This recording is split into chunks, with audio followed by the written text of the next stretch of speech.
As a plane lands in New York City and goes dark, the CDC is called in to investigate, only to find out that something deadly has occurred, and in secret, an evil has come to America. This is my review of The Strain Season 1.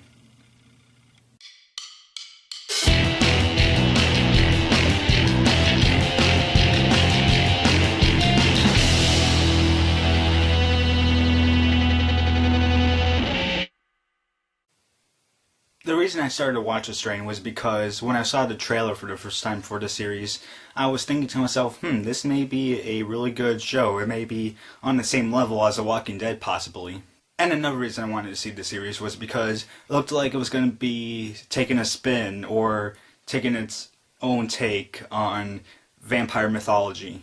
And I have to tell you guys that after seeing The Strain with my dad, the first season, I can say that I thought the first season was really good. The good points. I think what I liked about this series the most was that, like I said before, it took its own spin on the vampire mythology. And I know that this series is based off of the books that Guillermo del Toro wrote, but I'm just saying that Guillermo del Toro and the writers of the show did a really good job of telling us this version of the vampire. Because these vampires are sort of reminiscent to the vampires from 30 Days of Night. And by that I mean they have more of an animalistic tone to them.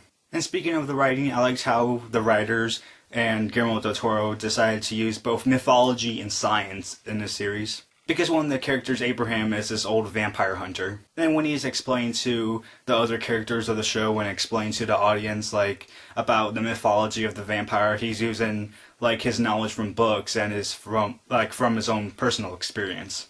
While on the other side we have Ephraim, who's from the CDC, and he's telling the audience and Abraham about why the vampires have this weakness, or why the vampire's body, their insides are like that through science and biology. And I like that because for people that aren't into the whole fantasy vampire mythology type of thing, then they can go to Ephraim's side with the science. And at the same time, if you're into the vampire mythology, then you can go on Abraham's side. So the makeup of the first season was done really well. And like I said before, when they're trying to do their own version of the vampire, I think they sort of did a good job because they the vampires in the show sort of have a Nosferatu kind of look to them with the ears and the way they're bald and everything. But at the same time, like I said before, it shows that they're animalistic with the makeup as well. Because if you look at one of these vampires, you would think it was some sort of strange animal. And another thing about the makeup is that I like it when they show the deterioration process when a human is changing into a vampire. As for the writing overall, I thought that the writing did a good job overall with the story. And I thought the writing did a good job with almost all the characters. There are a few characters in the first season where I was I don't know about these characters, but as for the rest of the characters, I thought they were done well. The directing throughout the first season was good in my opinion because I thought that each episode had the exact same tone to it. And sometimes shows stray away from the main tone of a series so that they can explore some things. And that can be good or bad for a series. And I think it was good so far for The Strain to keep along the lines of their main tone so that they can test the waters a little bit. As for the acting, I found the acting to be good. I didn't find it to be great or bad, I just found it to be good. There was nothing special about it in my opinion. I mean, there were some parts where I was man, that was really good acting, but overall I thought the acting throughout the first season was good. And the same thing goes along the lines of the editing of the episodes in the first season. And the final good point I have to say about the first season is the season finale. Because at first, I didn't like the season finale, but then when I was starting to think about it, I was actually, I sort of did like the ending, because it had some emotional moments, had some suspenseful moments, had some good action in a way. And even though there were a few things that I didn't like about the season finale, I did like the way they ended it, because it wants me to watch season 2 now. The bad points. The problem I had overall for the first season of The Strain is that the writing can be bad for a few of the episodes, and the writing can be bad for some parts of some of the better episodes. Because for those 1 or 2 bad episodes, and for the bad parts of the better episodes, I was either uninterested when the story was going along, or I was mad and confused at the characters for the decisions that they were making, because it's why would he do that? Or oh come on, he could have done that. But I'll explain myself a little bit later on in the spoiler section. Like I said, I watched the first season with my dad. My dad gives the first season a 3 out of 4 stars, while I give it a 3.25 out of 4 stars. Like I said, I like the spin on the vampire mythology and how it mixed mythology with science, and I liked the overall storyline of the first season. I like where the characters are going so far. I just had trouble with some episodes, like 1 or 2 episodes, and some parts of the better episodes because I was either uninterested at points or I was mad at or confused at character decisions. And if you're a fan of horror or suspense or drama, then I think you'll like this first season at least. Alright, spoilers for season 1 of The Strain. If you haven't seen the first season of The Strain yet and you still want to watch it, then get out of here now, because I'm going to be talking about some of the storyline in the show, and I want you to enjoy it for yourself, because I actually think it's on the same lines as The Walking Dead in that like horror suspense drama type of genre. And if you're a fan of The Walking Dead, or like I said, if you're a fan of horror suspense or drama, then I think you should watch this for yourself and enjoy it for yourself. Okay, before I get into the bad points I was talking about earlier, let's talk about the SWAT vamps. Yeah, so I believe it was in the middle of the season where the SWAT vamps came and saved the maid, the daughter of the maid, and the 2 children of the woman that got turned into a vampire. And when the group looks at who saved them, they see this like SWAT-looking person with a pump-action crossbow or something.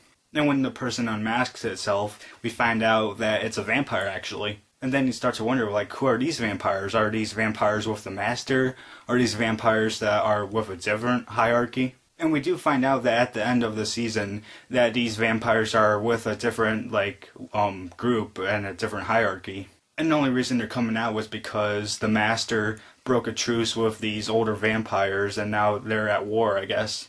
So I like that and where that storyline is going, because I'm going to look forward to what's going to happen with that in season 2, and it just adds more to this new mythology of vampires in a way. As for the bad points I was talking about earlier, I'm only going to be talking about 2 instances where I was like, okay, so one of the characters that I didn't like in the first season was Nora's mom. And the only reason I think I didn't like Nora's mom was because she was old and was mentally ill. Because we've seen that done a dozen times before in like movies and TV. And I knew right off the bat that she was going to be a nuisance since she was mentally ill and she forgets things all the time. And when Nora's mom dies, I felt a little bit sad, but I think I would have felt sadder if Nora's mom wasn't mentally ill and that she was sane. Because I think you could have had her in more important scenes in the show. And then when you see her get killed off, you're like, oh man, that's really sad. Another moment I want to talk about is with the season finale. Because when Abraham, F, and F's son are in the attic of the building, and when they're breaking windows, and when they finally get the master outside on the rooftop, it's like Abraham is like talking and like slowly getting his sword out of his sheath at the same time. He's like, "Rah!"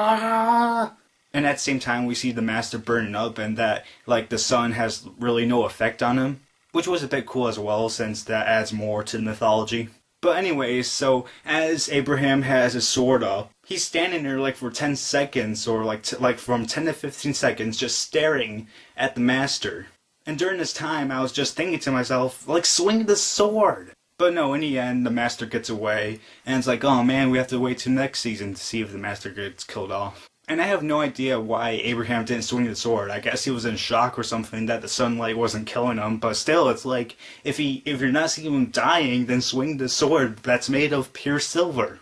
Oh, and I guess there's this other instance that I want to talk about as well. So this is during the 2nd, 3rd, or 4th episode, I believe. And it's with one of the victims from the plane that survived. Well, anyways, he chains himself inside the shed. And when the wife comes to see, like, what's wrong with him and see, like, why he killed a dog, and by the way, if you see your dog that's dead outside the shed and you hear like strange noises inside the shed, I think you ought to like call the police or something. But anyways, she goes to investigate inside the shed, but then all of a sudden the husband lashes out at her, but like he can't grab her since he's leashed up. And then it's like they're literally just a few inches away from each other. And with all his power, the husband says, "Get away from me, like, I want to eat you," or something.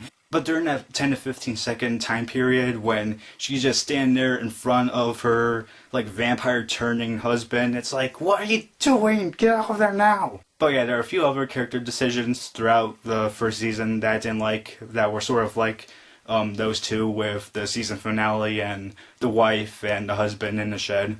But I don't really want to talk about those because I'll be here talking about them forever. So that's my review for Season 1 of The Strain. Hope you guys liked it. And other than that, guys, that's it.